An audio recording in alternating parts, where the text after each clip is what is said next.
While a whole lot's been going right for us in the OZ, Field Ops is reporting an increase in dark ether assaults on our strike teams and security patrols.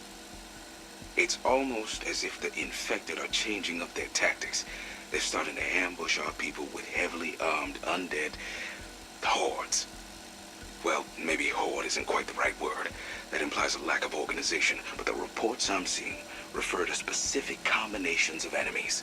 Foot soldiers supporting elites, working together in a coordinated fashion. This all started happening after we took down a few of their high-value targets. I can't help but think they've realized that we're going after their top brass, and now they're out for payback. I don't know. Maybe I'm just overestimating their brain power. I mean, even ants will pull together to defend their queen. But what if I'm right? What if these hordes really are organized death squads? Our little war with the Dark Aether may have just entered a whole new phase. Fuck. Okay, Mac, okay. Just gotta take a breath now and shake off these jitters. Think it through. Fact. Dark Aether hostiles come in different classes, different threat levels. It's why we're calling some specials, some elites, and some apex level. Fact, we've seen them work together, attacking us with a mix of offensive capabilities. Reminds me of how we outfit platoons with a range of weapons. Riflemen, snipers, heavy gunners. The others roll their eyes when I point this out, but I know a tactical unit when I see one. And then there's what I saw today while I was waiting in the director's office. It was right there on his desk, face up in his inbox. Straight from the DNI. Eyes only. You don't just leave that kind of document lying around.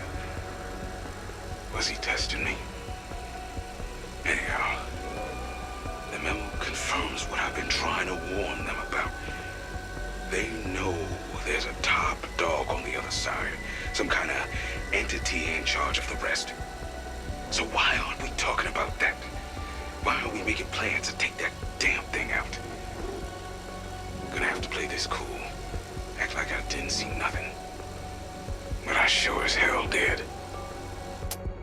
Rick Vogel, Director of Project End Station, 29th of January, 1945. Well, it is finally done. 2 days ago, we bid farewell to those sent here by the Führer to carry out Operation Boulder. Godspeed, heroes of the Reich. Unfortunately, the strain proved too much for the cyclotron. Several seals blew on the cooling unit, and radioactive steam contaminated the station. I ordered an evacuation. The entire staff is gone now, on their way to join our forces in retreat. But with the Red Army advancing, I can only hope they got away in time. As for me, I have chosen to remain in the Monitor's equipment. I must confirm Task Force Boulder is in position. Everything now rides on their success. I have no illusions about my chances here. This is Soviet territory now, and when they find me, they will surely kill me. But, in a sense, they are already too late.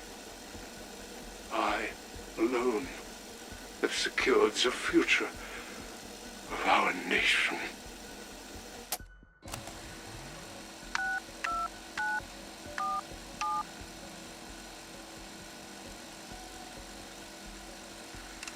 It has been a long time, Weaver. Ravenov. You got some balls using this line after what you and Sam did. We did the right thing. You may not say it out loud, but I know, in your heart, you agree. If you have intelligence, you contact me, Ravenoff. Maxis is not CIA. She can't help you. And yet, we achieved what you could not. Descent and division within Omega itself. What are you talking about? The fallout from Operatsia Inversia in Omega. People are talking. Staff are scared. Concerned about the KGB's direction. Some believe they have gone too far. I have been contacted by a group of Omega scientists. They wish to defect. Great. They know where the embassy is in Moscow. Don't be a Mudak Weaver. These are good people. They defect not out of hatred, but out of passion. They seek to right Omega's wrongs. These scientists report directly to Valentina and Peck. We both know what that would mean for Requiem. The embassy is a death sentence. You know this. We may as well deliver them straight to Gulag. Okay. Okay. Let me run it upstairs.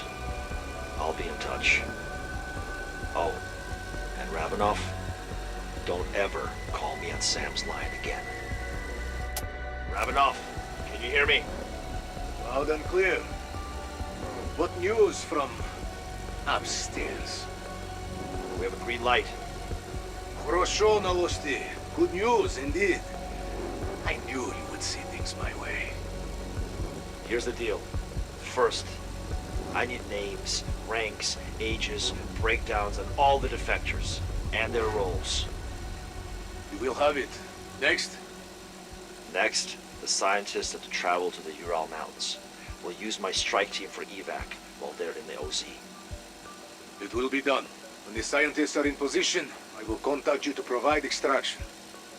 One more thing. We do this. We do it my way. You work with me. No more of this behind my back bullshit. Understood? Da, Weaver. You are the boss. Damn straight. Хорошо, comrade. That is the spirit. I will be in touch when the time is right. Carver here.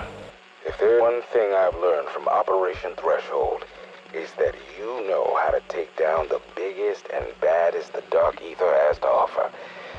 And hunting those HVTs has yielded good information for the lab coats and number crunchers. But my mind's been on the big open question hanging over it all. If these SOBs do have a pecking order, and there's any rhyme or reason to their attacks, then that suggests some sort of command structure. I mean, we see the HVTs call in reinforcements. We see them work together like undead platoons. So who's calling the shots over there? Who or what is their commander-in-chief? I want you to help me find out, Strike Team. My fellow experts over here don't want to hear it when I tell them these things operate like an army. What I haven't told them about yet is the document I saw on the director's desk. The folks above my pay grade know there's gotta be a hierarchy. They're just not ready to call it out yet. So find me something they can't ignore. Some intel, some evidence. Help me figure out who's in charge on the other side. And then we'll paint a big, fat target on them. Honestly, I am surprised you thought this could be kept secret. You act like I've done something wrong. All I did was talk to it. And what is it? Who is it? This person on the computer. Speak up, Doctor. Are you loyal to Omega's cause or to yourself? Who are you speaking to? He won't tell me his name. He just told me I need to prepare. He says something is coming. An army of some sort. This army. What did he tell you of it? He called it the greatest evil the world has ever known. He said he would help me if I helped bring him home. I don't know. Maybe I am losing it. I've been working too much. I can't sleep. Seeing things that aren't there. You should speak to him. Maybe it would make more sense to you. No, I don't think that is necessary.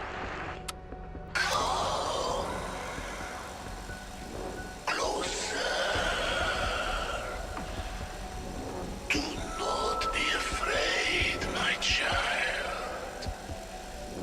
It is only me. Oh, I have missed you. Oh, how I wish I could have been there more. Watching you sleep. Holding your hand. Teaching you all that I know. Then unleashing you upon the world to do great and terrible things. But I taught you enough. And I was always there, in spirit, in your heart. I must be content with that, for you are no longer my child. You stand upon your own achievements now. Never forget me. And never forget how proud I am of you. My greatest work. My gift to the world. Now, tell me what you have done for me.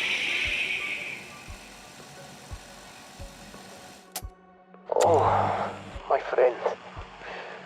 I am so happy to speak to you like this. For so long, I feared I would never again find a worthy ally. I also hope someday soon you can tell me about how the world has changed. I have caught glimpses now and then. Glass towers, cars everywhere, passenger planes filling the skies. I tried my best to stay current, especially when I crafted this machine, this computer. We did not have those during the war. But there have also been many changes over here since I arrived. And none of them good. That is why I had to contact you. To warn you. The threat at your doorstep is even greater than you know. We have much to do, you and I. Sometimes I watch you salvage scraps and take them to the crafting table. I see you transform useless garbage into weapons, and you remind me of me. I have watched you for some time now. I spent countless days preparing to communicate even before my first message at the end station. That was a great moment. The culmination of years of work. Gathering parts, cobbling together the machines I sent to help inform you. To give you what you needed to survive. I suppose I should be thankful this place is filled with so many items from our world. It is a junkyard of the ages. Scraps from different places and eras litter this landscape. But even after all this time, I do not know how or why they got here. I only know they provided this old mechanic with just enough tools and materials to save my life. And possibly yours. But as you know by now, I was not the only one watching you. I was not the only one making plans. people you answer to. The ones giving you orders. Surely they are beginning to realize what you are up against. There is indeed an army gathering here in the darkness. They have waited even longer than I have to cross into our world. The invasion is at hand. It will happen soon, and in the worst place possible. For all your efforts to keep the Dark Aether secret, that may no longer be an option once this army mobilizes. You have seen their like before. The greatest evil the world has ever known, corrupted by this place into even greater darkness. Warn your people. Make ready. They are coming, and you must stand fast against them. By now, your commanding officers are aware of me, yes? They must also be asking why I am helping you. What is Zykov, the survivor, hoping to gain from this? Americans. For them, everything is about gain. That much I know. I do not say this to be unkind. America was built on self-interest. It is the bedrock of human nature. My friend, what I hope for, first and foremost, is to save our world from the Dark Aether. If nothing else comes of this, my sacrifice will have been worth it. But I am not without self-interest. I am human, after all. And so I very much hope you will find a way to release me from this dismal prison. Help me